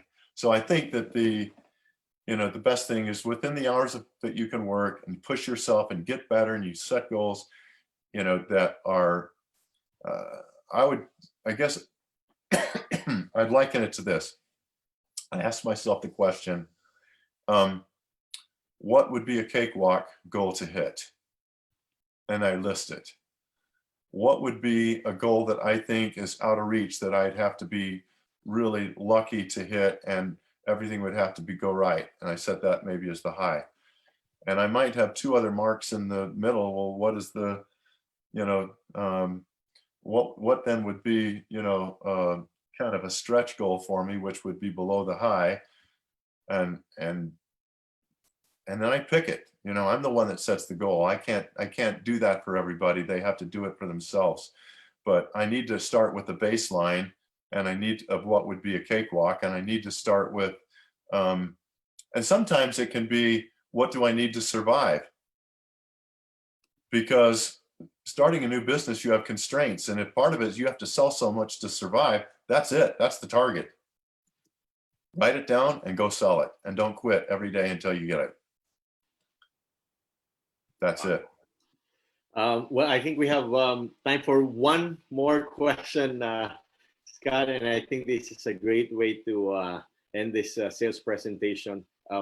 What's the most important task of an outstanding salesperson? Or maybe we can even say an outstanding entrepreneur. What is the most important task of an outstanding salesperson? What should be their number one priority?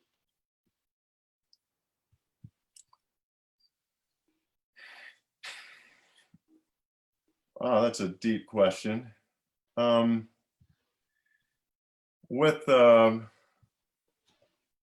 It hardly ever is, what is the one thing? But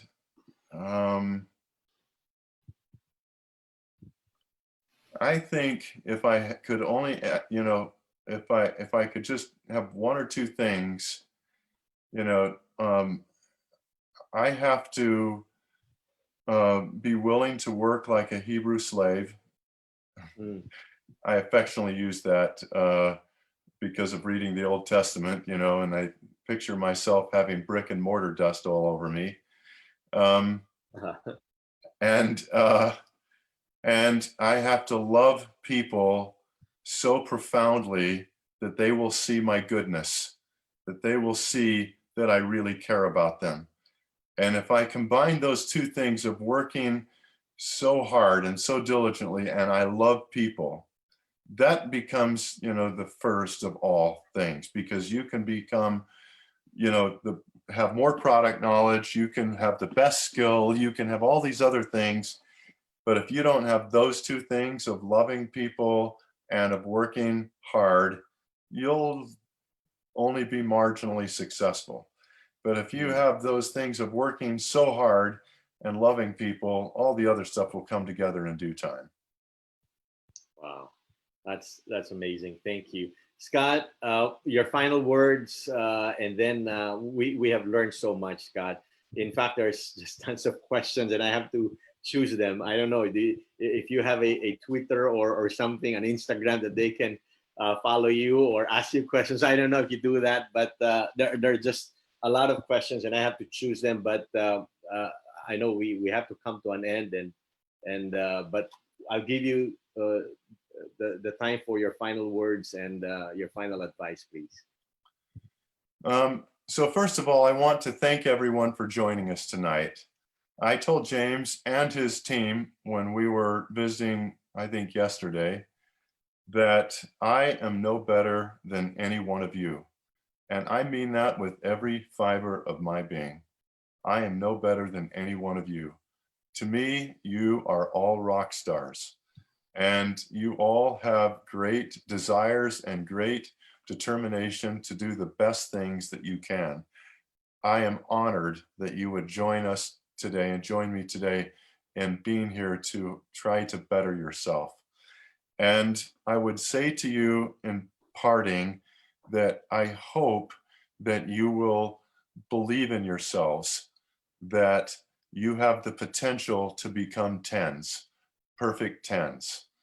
When I was in high school, we were juvenile and stupid and young and inexperienced, and as, girls would walk by, we would, say stupid things like, 9, 5, because, and I've never hardly forgiven myself for being so stupid and short-sighted. And what I have really learned is that we all have the potential to be tens if we will believe it. If we will absolutely believe it. Um, you know, Solomon said, as a man or woman thinketh in their heart, so are they. Nobody knew the answer to that 3,000 years ago with any scientific data. 80 years ago, a great book was written by Napoleon Hill called Think and Grow Rich. He made the famous statement that whatever the mind of man can conceive and believe, it can achieve. A lot of people thought that was nonsense. I'm telling you, it's absolutely true. Whatever the mind of man can conceive and believe, it can achieve. About 23 years ago in 1997, incredible research came from Harvard University that truly demonstrated that we are what we think, that we are the sum total of our thoughts, that we are, it's not just genes that move us to be who we are. It's what we think, it's what we want. Genes are only part of the equation. The rest of it is called epigenetics, and it's what we choose to do in our environment, what we choose to think about, what we choose to believe. And if you will just believe that you are tens and then work so hard to identify what skills that you need to obtain to become a 10, then go do it. And don't take no for an answer. If it's learn English better, do it. If it's learn how to sell, do it. If it's learn how to build good products, do it. If it learns how to serve the needs of your customers and treat them, pamper them and treat them like gold, do it. Whatever it takes to become the best person that you can be, that would be my parting advice, because that's what we're here on earth to do, is to overcome our weaknesses and to become more like our Heavenly Father. And He will help us to become the best version of ourselves. We are not trying to become somebody else. We are trying to become the best version of ourselves. Thank you. Wow. Scott, thank you. Thank you so much. We have really enjoyed. I have tons of notes, and we already have messages from listeners if they can get a copy of the recording, because they would like to review this and learn some more. And we thank you so much, Scott. And if you can, James, if you can get questions funneled into you, then what I might do is funnel back. Maybe we can even do a recording together, just you and I, where you ask me, because these questions are going to be largely a lot the same. And if you want to have a conversation that we record just like this one, then you can share that with them and they can view it at their own on their own time frame. Oh, that's gonna be great. Thank you so much for recommending that, Scott, and definitely I'll get in touch with you for that one. Scott, we hope that you can stay for a few more minutes. We will have a closing prayer, and then we will promote as many in the Zoom platform so that you get to see them, and they say and we can have a group picture taking, and then they can say hi to you, and this is gonna be fun. So thank you so much. Awesome. Yeah. We would now like to invite Catherine Ramirez to offer the closing prayer, and then we will have our mini virtual reunion with the Scott Petersen. So Lloyd, can we, there, Catherine, please take it away. Our most gracious and dear loving Father in heaven, we are so much grateful for this time and opportunity which Thou has given us to learn so much about sales and the sales process. Um, for today, we are so much grateful, Father in heaven, for the opportunity that ACE has provided for us to become better salesperson and to be able to improve our businesses. We are grateful, Father in heaven, for the generosity of our speaker today. and for the many wonderful principles that he has taught us that we can truly apply in our small businesses.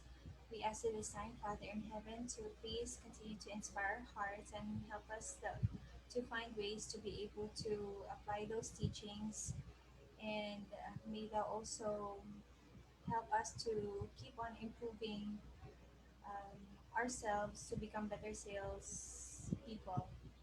And we are truly grateful for this opportunity and all the and everything that we keep on learning every day. And all these things we ask and pray humbly in Jesus Christ's name. Amen. Amen. Amen. Amen. Thank you. Wow. Please turn on your camera so Scott can see you and you can say hi to him. Oh, this is really fun. Oh, wow. Wow. Wow. Beautiful people. Indeed, beautiful Scott, so, people. yeah. See what this pandemic has done, Scott. We have turned our living rooms, our bedrooms into great classrooms. Isn't that wonderful? Exactly. Fantastic. Yeah. Oh, wow. What an opportunity and a privilege to be taught by Scott Peterson. By the way, let me just mention that because a lot of people have been asking more questions.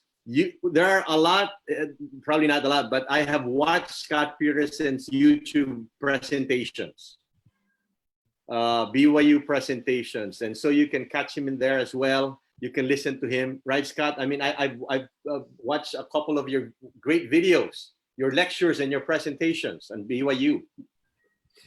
Yes, there are some available for sure, and they you know, there's some, I think, some good content that can be helpful. Yep. Wow, wonderful. Yep. All right, so Lloyd, will you be the one to take a screenshot so we can have a group picture taking? Yes, sure. I'm still moving, transferring attendees about 30. Okay, we'll wait. So yeah, he's still promoting it. And this is all over the Philippines, Scott, Luzon, Visayas, and Mindanao. And I know you've been to Cebu, that's the Visayas area. Yes, to Manila, to Mindanao, and to Cebu. Oh, you've been in, both also in Mindanao. Oh, that's great. So yes, our participants are all over from Visayas, Luzon, Visayas, Mindanao, and even abroad. Mark, Some of the best people on the earth, the Filipino people. I love them, the purest hearts and the best souls. Thank you so much, Scott. Thank you. All right, Lloyd, we can have our group picture taking with Scott. Yes. This will be probably 5 shots, huh? 4. Okay, go ahead. Let's Okay, just ready. Your first shot. 1, 2, ready, smile. All right, one more, another one. Another one. 1, 2, ready, smile. Oh, wow. Beautiful The smile. third one. All right. 1, 2, ready. Hold on. What? Isa pa po, wait lang po. Last one. Wait lang, ulitin ko lang yung pangatlo. Right. Kenero, nakikita Alright. yung katawan 1, ng 2, ready, smile. sa Amerika yung kumukuha. Okay, the last one. Ang hirap maging artista, kapatid. 1, 2, ready. Okay, we're done. All right. Wow. You may unmute and say hi, but thank you so much, Scott. Thank you, Scott. Oh, Thank you so much. Thank you. Good, thank you very much. God bless you. Thank you very much. Thanks, everyone. Thank